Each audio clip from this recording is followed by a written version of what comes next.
2022 북중미 월드컵 한국 축구는 그야말로 바닥을 찍었습니다. 안녕하세요, 축구 본능입니다. 홍명보 감독 체제의 대한민국 대표팀은 조별 라운드 1승 2패, 무려 48강 탈락이라는 한국 축구 역사상 단 한 번도 없었던 최악의 성적표를 들고 돌아왔습니다. 결과뿐만 아니라 월드컵을 준비하는 과정 자체도 공정하지 못했다는 비판이 쏟아졌고, 홍명보 감독은 자진사임 형식이었지만 사실상 쫓겨나다시피 대표팀을 떠나게 됐습니다. 그리고 바로 이 공석을 두고 파울로 벤투 감독의 복귀설이 흘러나오면서 많은 팬들의 가슴이 다시 뛰기 시작했는데요. 과연 벤투 감독은 정말 한국으로 돌아오는 걸까요? 오늘은 최근 전해진 충격적인 소식을 하나하나 낱낱이 분석해드리겠습니다. 끝까지 보시면 대한축구협회가 왜 이번에도 팬들의 신뢰를 스스로 무너뜨렸는지 정확하게 알게 되실 겁니다. 일단 현재 상황부터 차근차근 정리해드리겠습니다. 대한민국 대표팀은 이번 2022 북중미 월드컵에서 A조 1승 2패 3위로 조별 라운드를 마감했습니다. 48강 탈락, 즉 역대 최초로 32강 토너먼트 진출조차 실패한 성적입니다. 한국 축구 역사에서 이보다 더 나쁜 월드컵 성적은 없었습니다. 문자 그대로 역대 최악의 대회로 기록될 수밖에 없는 상황입니다.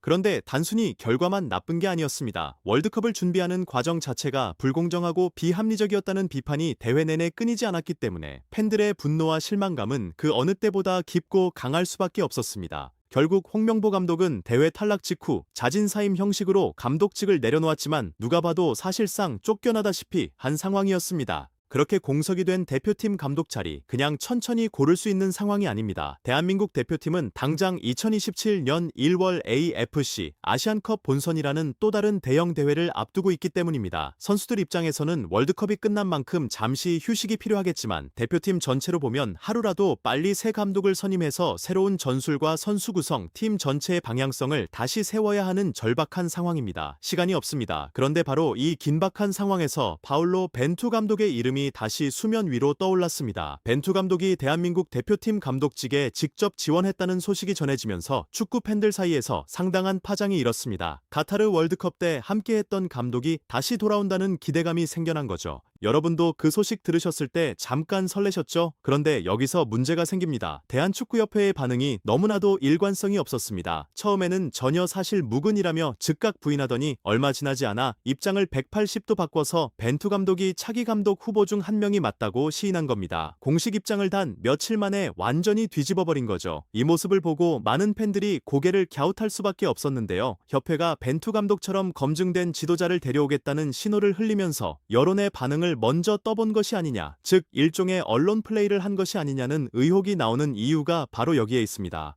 그렇다면 파울로 벤투 감독은 어떤 지도자인지 한번 짚어보겠습니다. 벤투 감독은 국가대표팀과 클럽 양쪽을 두루 경험한 지도자입니다. 포르투갈 대표팀을 2010년부터 2014년까지 지휘했고 유로 2012년에서는 포르투갈을 중결승까지 끌어올렸습니다. 당시 스페인과의 중결승은 명승부로 기억되는 경기였는데 아쉽게도 승부차기 끝에 탈락하고 말았습니다. 크리스티아누 호날두에게 유로 우승을 안겨줄 뻔했던 감독으로도 잘 알려져 있죠. 이후 2014년 브라질 월드컵 에서 포르투갈이 조별리그 탈락의 쓴맛을 본 뒤 대표팀을 떠났고 스포르팅 CP, 크루제이루, 올림피아코스, 충칭 리판 등을 거쳐 2022 카타르 월드컵에서는 대한민국 대표팀을 이끌었습니다. 카타르 월드컵에서 기대했던 성과를 완전히 이루지는 못했지만 대표팀을 안정적으로 운영했다는 평가를 받기도 했습니다. 이후에는 아랍에미리트 대표팀을 맡았다가 현재는 자유계약 상태입니다. 화려한 커리어라고 단정짓기는 어렵지만 국제 무대에서 쌓은 풍부한 경험만큼은 부정하기 어렵습니다.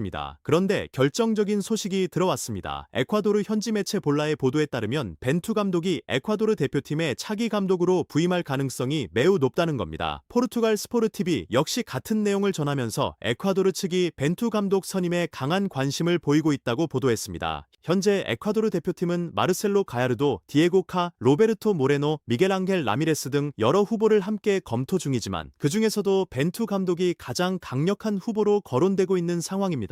그렇다면 왜 에콰도르일까요? 여기서 한 가지 중요한 사실을 짚어드려야 합니다. 에콰도르는 결코 가볍게 볼 팀이 아닙니다. 현재 피파 랭킹 23위로 한국보다 훨씬 높은 위치에 있습니다. 첼시의 모이세스 카이세도, 아스날의 피에르 임피해, AC 밀란의 페르비스, 파리 생제르맹의 윌리안 파초 같은 유럽 빅클럽 소속 선수들이 한꺼번에 쏟아진 황금 세대를 보유하고 있는 팀입니다. 이번 월드컵에서도 조별 라운드에서 세계적인 강호 독일을 상대로 승리를 거두는 이변을 연출했고 32강전에서 경기에서 개최국 멕시코에 0대2로 패하며 탈락했지만 충분한 잠재력을 전 세계에 증명했습니다. 벤투 감독 입장에서 솔직하게 생각해보면 한국보다 에콰도르가 더 매력적인 도전으로 느껴질 수 있다는 겁니다. 가능성 있는 황금 세대, 높은 피파 랭킹, 그리고 상승세를 타고 있는 팀 분위기까지 한국 대표팀과 경쟁이 붙는다면 협회 입장에서는 상당히 불리한 싸움이 될 수밖에 없는 상황입니다. 결국 핵심은 바로 이겁니다. 대한축구협회가 벤투 감독 복귀설을 흘리며 여론의 반응을 떠봤지만 정작 벤투 감독은 한국이 아닌 에콰도르를 향해 가고 있다는 것입니다. 팬들의 기대감을 이용해 언론 플레이를 펼친 셈인데 그 결과는 또 한 번의 신뢰 추락으로 돌아왔습니다. 팬들 입장에서는 배신감이 드는 게 당연한 상황입니다. 제 개인적인 견해를 말씀드리자면 이번 벤투 선임설의 흐름 전체가 대한축구협회가 얼마나 즉흥적이고 비체계적으로 감독 선임을 다루고 있는지를 그대로 드러낸 장면이라고 생각합니다. 공식 입장을 하루 만에 뒤집고 여론을 떠보다가 정작 당사자는 다른 나라로 떠나는 상황. 이게 지금 한국 축구 행정의 현주소입니다. 마치 스파크 없는 엔진처럼 아무리 좋은 선수들이 있어도 방향을 제대로 잡아줄 지도자 없이는, 그리고 그 지도자를 제대로 선임할 수 있는 체계 없이는 아무것도 앞으로 나아가지 않습니다. 벤투 감독 수준의 지도자를 영입하는 것조차 현실적으로 어려운 상황이라면 한국 축구의 재건이 얼마나 험난한 길인지 다시 한번 실감하게 되는 대목입니다. 그리고 한 가지 더 짚고 싶은 부분이 있습니다. 대한민국 대표팀은 지금 당장 2027년 1월 AFC 아시안컵을 준비해야 합니다. 월드컵의 충격을 털어낼 시간도 없이 바로 다음 대회가 기다리고 있는 겁니다. 새 감독 선임이 하루라도 늦어질수록 전술 구성과 선수 발굴, 팀 재건에 쓸 수 있는 시간은 그만큼 줄어들 수밖에 없습니다. 협회가 언론 플레이에 시간을 낭비할 여유가 없다는 뜻입니다. 지금 한국 축구에 필요한 건 여론을 떠보는 게 아니라 명확한 기준과 빠른 결단입니다. 여러분 생각은 어떠신가요? 벤투 감독이 에콰도르로 떠난다면 과연 한국 대표팀의 새 사령탑으로 누가 가장 적합하다고 생각하시나요? 여러분의 의견을 댓글로 꼭 남겨주세요. 다음 영상에서는 현실적인 한국 대표팀 감독 후보들을 직접 분석해드릴 예정이니 기대해주세요. 이 분석이 도움이 되셨다면 구독과 좋아요, 그리고 알림 설정까지 부탁드립니다. 축구 본능이었습니다.